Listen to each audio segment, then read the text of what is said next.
J'ai le très grand plaisir de vous annoncer... C'était en 2008. Paulette Fouchard-Aillot venait de recevoir la Légion d'honneur et nous la retrouvions chez elle, à Saint-André-de-Sangonis. 2 ans plus tard, à l'occasion du 70e anniversaire de l'appel du 18 juin, elle nous expliquait les raisons de son engagement dans la résistance. Je souffrais de ne pas d'être obligée d'obéir à des tas de choses qui me semblaient anormales. Des choses que nous avions couramment, on mangeait couramment ce qu'on voulait, on sortait quand on voulait, et d'un seul coup, fini, on ne pouvait plus. C'était terminé, ça je ne supportais pas. Paulette Fouchard-Aillot vient de s'éteindre dans sa 101e année.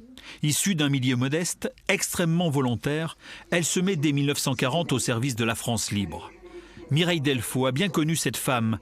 Elle lui a consacré un livre et se souvient de ses nombreuses interventions devant la jeunesse pour témoigner de son engagement. Quand les élèves lui demandaient « Pourquoi êtes-vous entrée en résistance ?», elle disait « Il fallait le faire, je l'ai fait, c'est tout, vous en auriez fait autant ». Donc elle ne se posait pas du tout en exemple, en héros, mais en fait, le fait de dire ça, elle était un exemple. Le couple Delfaux a été très proche de Paulette Fouchard-Aillot, qui était venue s'installer au début des années 80 à Saint-André-de-Sangonis, où la résistante n'a jamais cessé d'agir. Elle ne s'impliquait pas seulement pour les idées, elle voulait aussi aider les autres.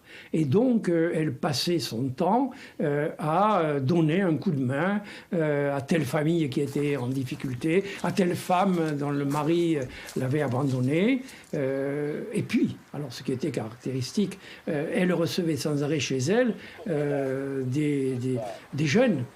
Paulette Fouchard-Aillot est partie rejoindre Lucie Aubrac, Germaine Tillon, Geneviève Antonios de Gaulle et bien d'autres grandes figures féminines de la résistance.